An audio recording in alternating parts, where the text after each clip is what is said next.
You think you already know what I'm going to say. Remasters are lazy, nothing changes, same game, new price tag, you've heard it. You know it. Except, you're wrong. It's not just that nothing changed. I went back and played every version of these games, and what I actually found out is so much worse than that. Some of these remasters didn't just stay the same. They broke things that already worked, removed content that was already there, and then sold it back to you with a straight face. So this isn't the video you think it is. Let's go through the receipts. The game industry has a very specific trick it likes to pull on you. It doesn't lie to you directly. It just repackages the truth, puts a new price tag on it and calls it an upgrade. And nobody illustrates it better than Sonic. And in 2024, SEGA released Sonic X Shadow Generations. New game, new box, new price. The marketing was everywhere. A celebration of nostalgia. A love letter to the fans. What they didn't put in the marketing? That half of what you're buying was a game that already came out in 2011. Sonic Generations. Word for word.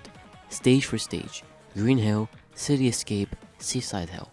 All of it. Rebuilt with slightly shinier textures and almost nothing else. The worst part? They already had the assets to make the game look better beforehand. Now here's where it gets interesting. This part, almost nobody talked about.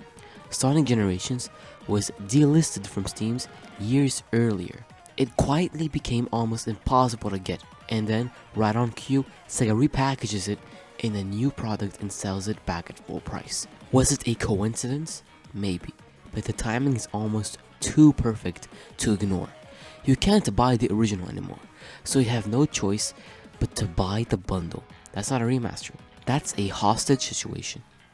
And Shadow's campaign, the genuinely new content, is good. Nobody is saying it isn't, but that's exactly the trick. You wrap something new around something old, and suddenly the old thing feels justified. The new content becomes a smoke screen, with the recycled content underneath it. So ask yourself, if Shadow's campaign alone was sold as a standalone game, would you have paid the same price? Of course not. But here's the thing. At least with Sonic, you could argue that there was something new in the box. At least you got Shadow's story. But what happens when there's literally nothing new? What happens when a company sells you the same exact product 3 separate times and the third time costs more than the first 2 combined? Because that's where we're going to the next one. 2013, The Last of Us releases on PS3. It is, by every metric, a masterpiece, one of the greatest games ever made. Nobody disputes this. 2014, 1 year later, Naughty Dog releases The Last of Us Remastered on PS4. 1 year, the game that just came out is already being sold again for $50. The difference? A frame rate bump and slightly sharper textures. That's it. 1 year. Then, nothing for 8 years, until 2022, when Naughty Dog releases The Last of Us Part 1. A full-on remake, on PS5. $70. A game you have potentially bought twice is now being sold to you for a third time. And here's the fact that should make your blood run cold, because almost nobody in the media actually reported this clearly at the time. The PC port of The Last of Us Part 1 launched in March of 2023, and it was, by any measurable standard, one of the worst PC launches in the history of modern gaming. Crashes every few minutes, stuttering that made the game unplayable. On day 1, players on high-end machines couldn't get through the opening sequence without a crash. A game that was supposed to be the benchmark of next generation quality, the reason they justified the $70 price tag couldn't run on a machine more powerful than the console it was built for. It took months of patches to get a functional state, and here's what makes it devastating. This wasn't a small studio, this was Naughty Dog, the team that built the original, the team that had 3 versions of the game to reference, and still the PC launch was broken. But the receipts don't stop there. Troy Baker, the actor who plays Joel, the face of the entire franchise, said in an interview that he genuinely struggled to articulate what was meaningfully different between the PS4 and the PS5 versions. Not a journalist, not a critic, the man who was there for every frame of it. He couldn't point to a clear answer. And Naughty Dog had a full development team working on this remake for years. Years that could have gone toward a new IP, toward something nobody has seen before. Instead, that time, that money, and those people produced a $70 version of a game from 2013 with a broken PC port that the actor at the center of it couldn't even differentiate it from the version that already existed. That is the real story.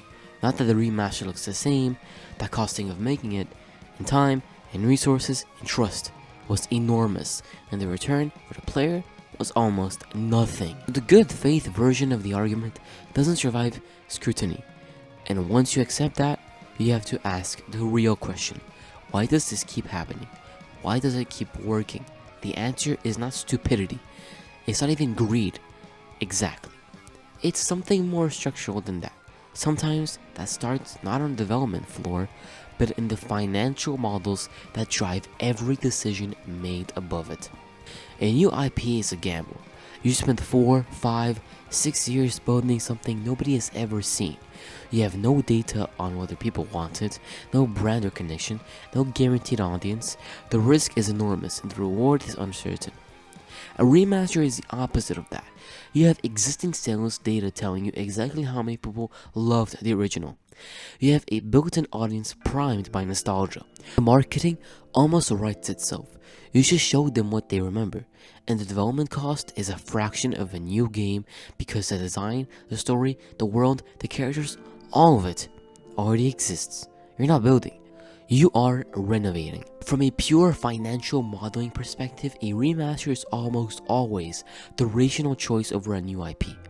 And that is the problem, because rational financial choices and good creative choices are not the same thing. There is a term for this in economics: opportunity cost. Every studio that spends 3 years remastering a game they made a decade ago is a studio that did not spend 3 years on something now. That cost is invincible on the balance sheet, but it is very visible in the shape of an industry where fewer and fewer genuinely new ideas make it to market every year. A single major new IP that underperforms can cost hundreds of people to lose their jobs. Here's what I want you to walk away understanding. This isn't about lazy developers. The people making these games are talented. This is about a system that has discovered something very dangerous. That nostalgia is a product that you will pay for a feeling. If they attach a familiar name to a box, the conversation about value becomes almost irrelevant. They delisted originals to leave you with no alternative. They launched broken PC ports and quietly patched them months later. And the studios knew, the actors knew, in some cases, developers themselves knew, and they shipped anyway. You weren't just sold the same game twice. In some cases, you were sold a worse version of the game you already had for more money than you originally paid, with pieces quietly removed by people who understood exactly what they were doing. And the worst part isn't that they did it. The worst part is that it worked every time.